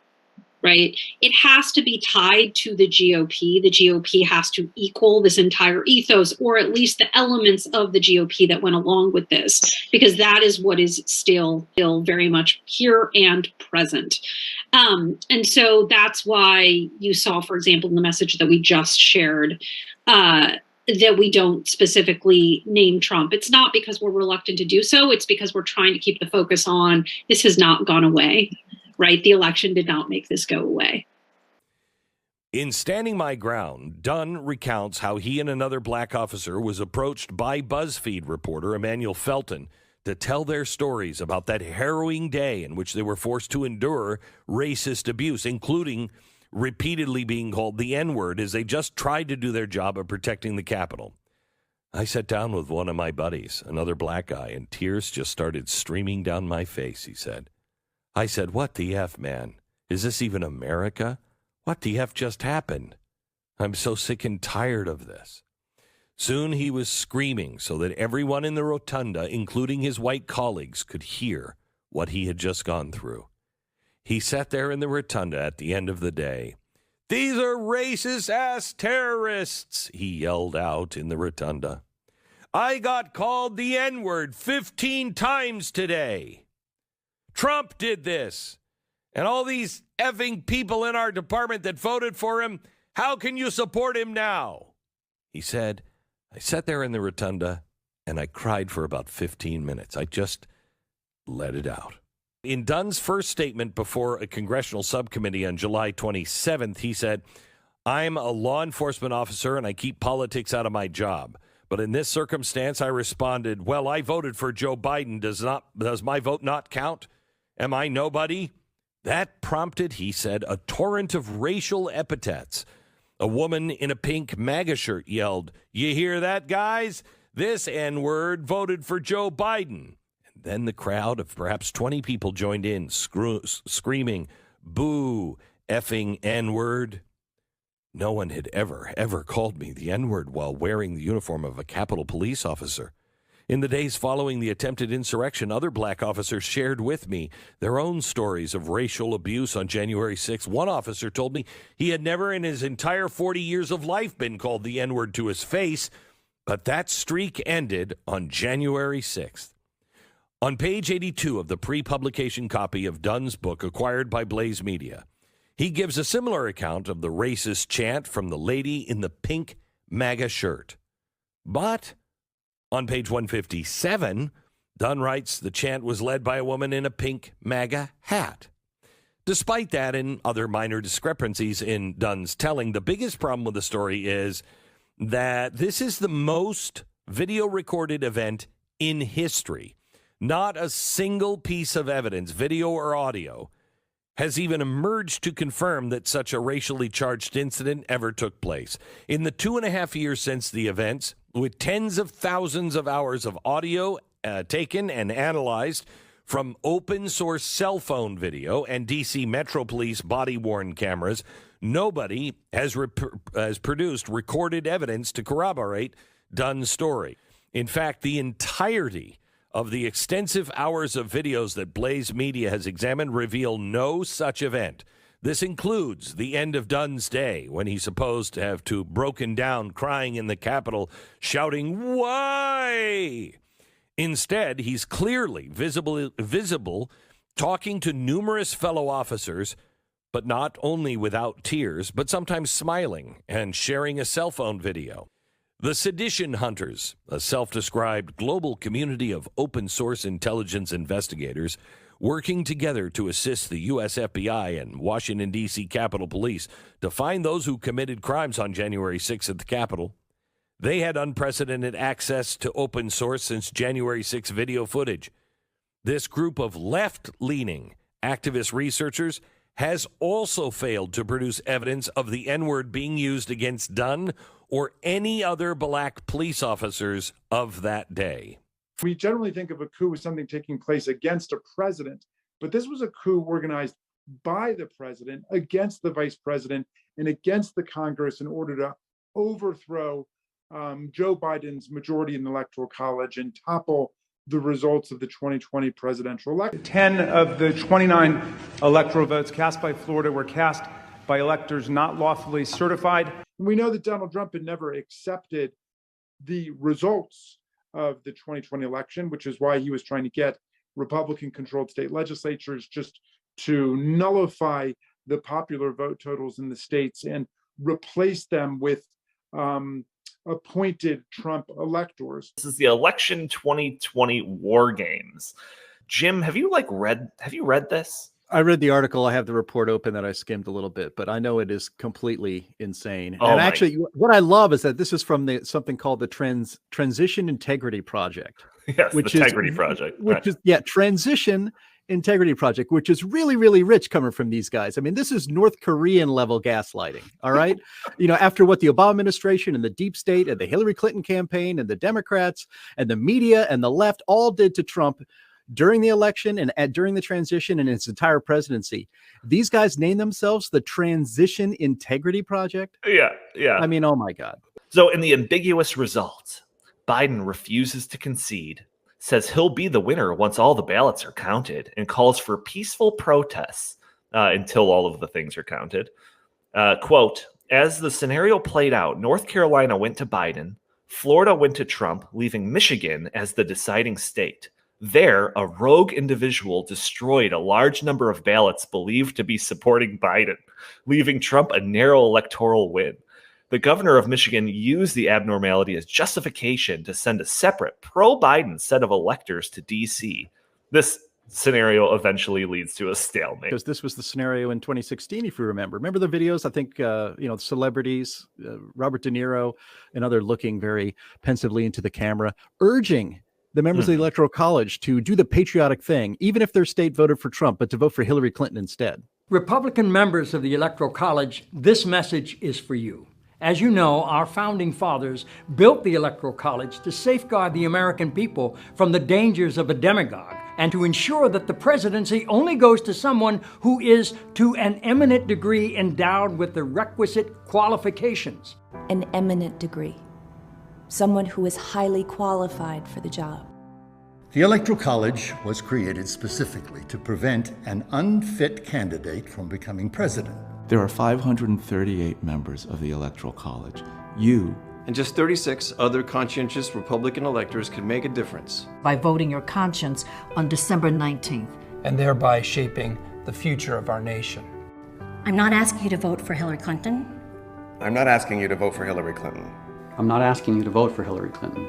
As you know, the Constitution gives electors the right to vote for any eligible person. Any eligible person, no matter which party they belong to. But it should certainly be someone you consider especially competent. Especially competent to serve as President of the United States of America. By voting your conscience, you and other brave Republican electors can give the House of Representatives the option to select a qualified candidate for the presidency. I stand with you. I stand with you. I stand with you.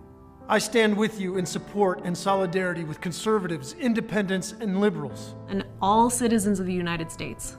The American people trust that your voice speaks for us all. And that you will make yourself heard through the constitutional responsibility granted to you by Alexander Hamilton himself. What is evident is that Donald Trump lacks more than the qualifications to be president. He lacks the necessary stability. And clearly the respect for the Constitution of our great nation. You have the position, the authority, and the opportunity to go down in the books as an American hero. Who changed the course of history. And you have my respect. You have my respect. You have my respect. For your patriotism. And service to the American people. Unite for America. I mean, that we're going to pretend like that didn't happen. That happened. So the reason that's a scenario is because the Democrats already tried this. The fourth scenario is a narrow Biden win. This says the final scenario explored a narrow Biden win where he leads less than 1% of the popular vote to the day of the election and is predicted to win 278 electoral votes. Fox News is among the major networks that called the election for Biden. Fox News decision desk can now project that former Vice President Joe Biden will win Pennsylvania and Nevada, putting him over the 270 electoral votes he needs to become the 46th president of the United States. Though the Trump campaign does not concede, setting up an intense competition that concludes with an uneasy and combative, but ultimately successful transition. So it's like, again, it's like in all of these scenarios, we've got a group that was formed based on the delusion that like Trump is going to be this like, wannabe dictator that's going to like make sure that he stays in office. So we've got this group that's put together based on Trump derangement syndrome. It's composed of just like Democratic election strategists and never Trumpers. And even in all of their scenarios, like Trump is generally gracious in defeat. Like it's like he puts up a battle, in some of these scenarios because obviously there's a whole lot of stuff going on. But like Biden is clearly the one that's like doing the most crazy stuff. Like, I don't get it. It's like the biggest fail in the world from these people. I don't get it. It was Hillary who said, like, don't concede under any circumstance, right? Yeah. They have a couple of scenarios that they're looking toward. One is messing up absentee balloting so that they then get maybe a narrow advantage in the Electoral College on Election Day. Joe Biden should not concede under any circumstances because I think this is going to drag out, and eventually I do believe he will win if we don't give an inch and if we are as focused and relentless as the other side is. It's so interesting that even in their scenario, even in a scenario full of anti-Trump people, they don't actually imagine Trump being the one that threatens to secede. Like, it's them. They imagine themselves threatening to secede, but not Trump, not him. No, he just goes and creates MAGA TV or gets really angry, but he doesn't threaten to secede. It's like, you guys do realize you come off as the crazy lunatics in all of these scenarios, right? like you're the bitter loser and crazy and secessionists and whatever, like in every one of these scenarios. It's so incredibly delusional. But also dangerous because I mean, any of these things, and it's hilarious on one level, no question about it. But in all of these scenarios, there's violence, there's bloodshed in the streets, potentially, there's vandalism, there's destruction of property, because all these scenarios where Biden loses involves mass unrest and chaos. Right. And all the stuff we've been seeing for months and months and months, except on a grander scale, because now you've got leaders, major political leaders saying the election was stolen and this guy shouldn't be president. And when you have that coupled with all the violence and chaos we've already seen, you're setting this country up for just total chaos and disaster. And they are not denying that. They're admitting it.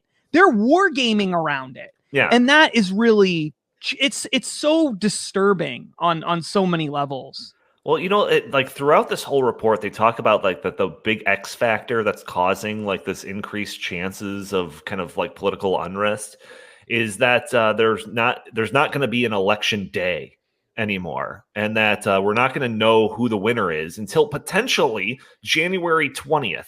When there's going to be somebody like inaugurated. Because they say that like the counting of like these mail-in ballots is going to take so long. So it's just like, what side was the one that was pushing for all this mail-in balloting?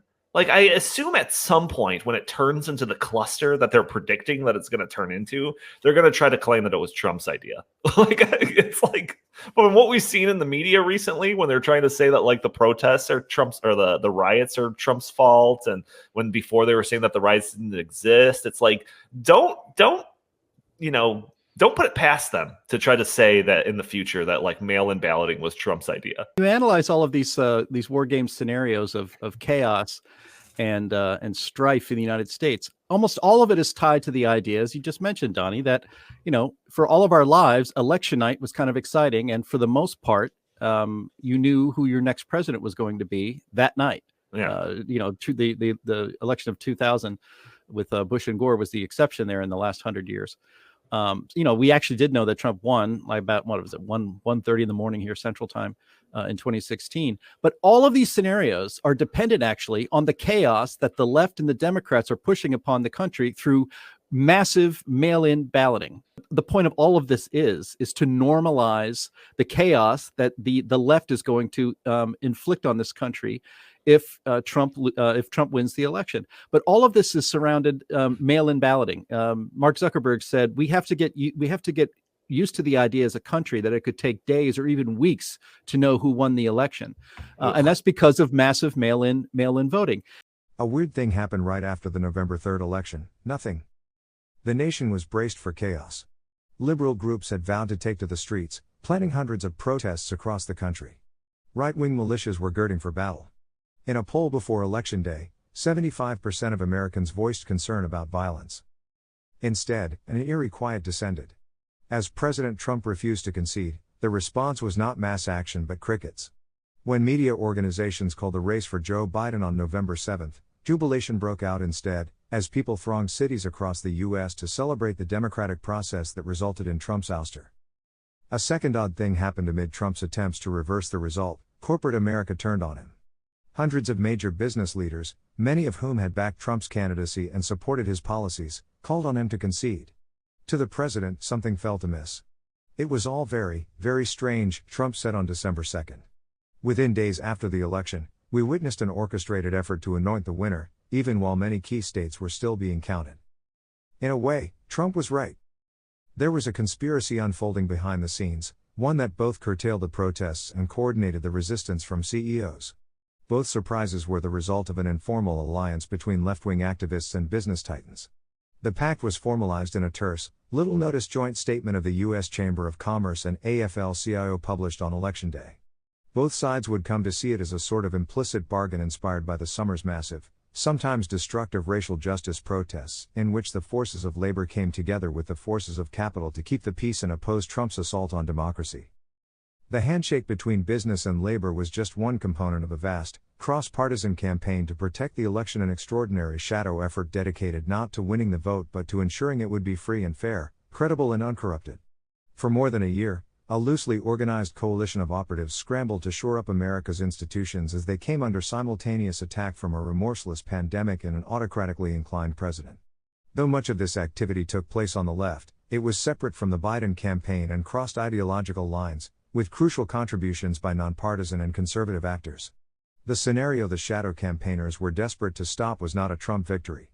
It was an election so calamitous that no result could be discerned at all, a failure of the central act of democratic self-governance that has been a hallmark of America since its founding.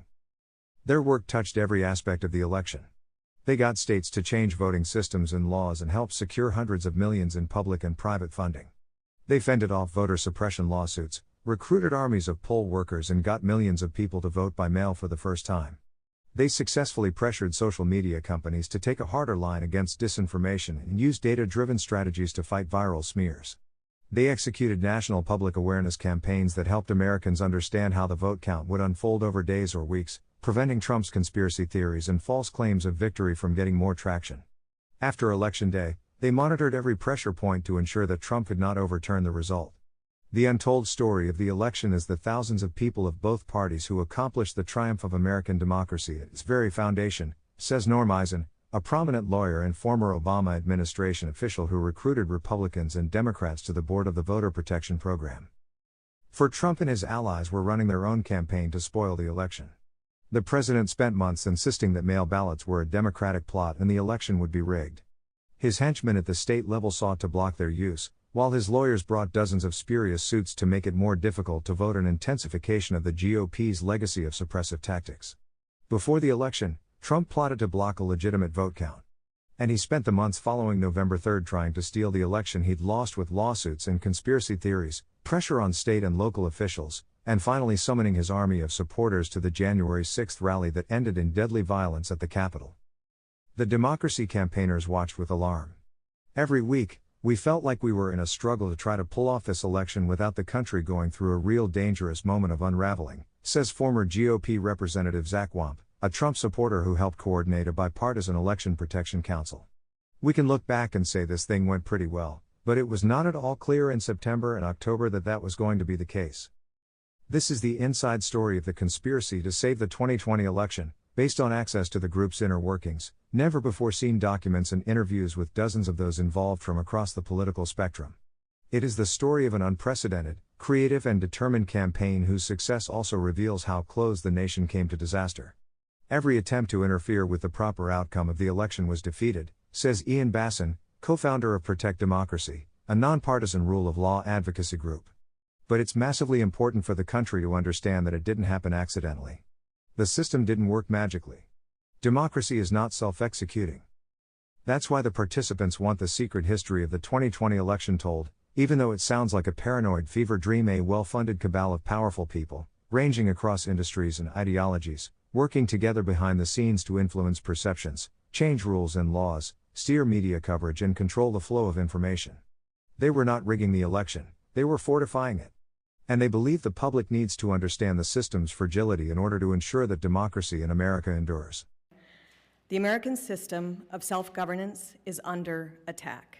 Instead of an election day where everyone votes at the same time and with the same full set of information, votes are counted quickly, and everyone promptly knows and trusts the outcome, we now have lengthy election seasons that can last months prior to and even after Election Day. The situation is so absurd that we have presidential and gubernatorial debates weeks after some people have already voted. Instead of having total security and a verifiable chain of custody for ballots being issued, cast, and counted, we flood addresses across the country with tens of millions of unsupervised mail-in ballots months ahead of elections, frequently to locations from which voters, if they're even alive, have long since moved. Instead of having election administration that is rigorously nonpartisan and impartial under the law, we have allowed the private takeover of government election offices by partisan oligarchs and their armies of activists who use those offices and their authorities to tilt the election toward favored candidates. Instead of voters being able to vote for the candidate of their choice, powerful interests backed by wealthy oligarchs are working to remove the most popular candidate and the ruling party's chief opponent from the ballot in a move reminiscent of Soviet Russia. And if that weren't enough, instead of the top candidates chosen by the people being able to fully engage in a vigorous campaign heading into an election, we have one side actively attempting to throw its opponent in prison and bankrupt his family, again, reminiscent of Soviet Russia. Instead of a system of rule of law that gives Americans the same rights and due process, the Department of Justice and other partisan actors are prosecuting their opposition, whether powerful or lowly, and doing so in places where partisan juries will ensure a quick conviction. Instead of a free and independent press that shares news and information to help inform voters, we have a press that is almost exclusively the arm of one political party and is so corrupt that it is willing to perpetrate hoax after hoax against opposition party members. Instead of a vibrant public square where Americans can debate issues and express their strongly held views, we have an elaborate censorship industrial complex where the government works hand in hand with tech oligarchs to suppress and blacklist debate on all the important issues that contribute to election outcomes. Allowing just one of these attacks to infect our electoral system would be a crisis. Allowing all of them at the same time is an existential threat to our system of self-government. In my best-selling book on how election administration has been co-opted by groups seeking political power, I reported on a new phenomenon in the 2020 election that has already severely eroded trust and needs to be addressed decisively. In the last presidential election, nonprofit groups with very strong ties to the Democrat Party and funded by one of the world's wealthiest and most powerful men, Facebook founder Mark Zuckerberg, took over government election offices, most notably in the Democrat areas of swing states. Since then, the efforts by partisans to further infiltrate government election offices to ensure favorable outcomes have only increased.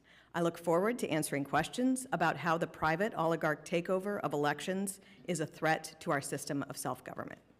I know what it felt like during those Obama years to see a far left swing and overreach by this federal government. And I was also on that other side of the ledger and saw what it felt like when the Trump administration came in and put America first, put Americans first, put money back in their pocket, and gave them their power back. You see, Hillary Clinton was supposed to complete the mission of Obama, but Trump stood in the way and gave that power back to the people. That's 100% why when Trump, even when he came down the escalator to announce that he was going to run, that they were worried and scared about that. They knew what could happen if he won. That's why they've spent years trying to destroy him personally, destroy his business, even destroy his family. The only thing that this guy did was disagree with the results of the election in 2020. He didn't call for violence. But you see, the left-wing media and the left wing in this country, they're out to not just make an example out of Trump. They want to make sure that anybody else that steps up, that has that America First agenda, that never get tired of winning, oh man, you're going to think about running for this position. Look at what we did to Trump. Look at what we did to his family. Look at what we did to regular Americans that just came up here to peacefully protest and express their opinion about an election. Because you see, the only thing the Democrats have right now and what this president has is an America last. We're not feared in the world, and our enemies don't fear us. Our economy's in the shambles. Inflation's sky high. So what have we got to do now? We've got to keep Trump off that ballot. That's what we got to do, by any means necessary. But this resolution right here, this is where the House of Representatives, we're taking a stand. President Trump did not engage in insurrection or rebellion on January 6th. You have to go home now. We have to have peace. We have to have law and order. We have to respect our great people in law and order. We don't want anybody hurt. It's a very tough period of time. There's never been a time like this where such a thing happened, where they could take it away from all of us, from me, from you, from our country. This was a fraudulent election, but we can't play into the hands of these people. We have to have peace. So go home. We love you. You're very special. You've seen what happens. You see the way others are treated that are so bad and so evil. I know how you feel. Stealing the most powerful republic in the world. It's that easy.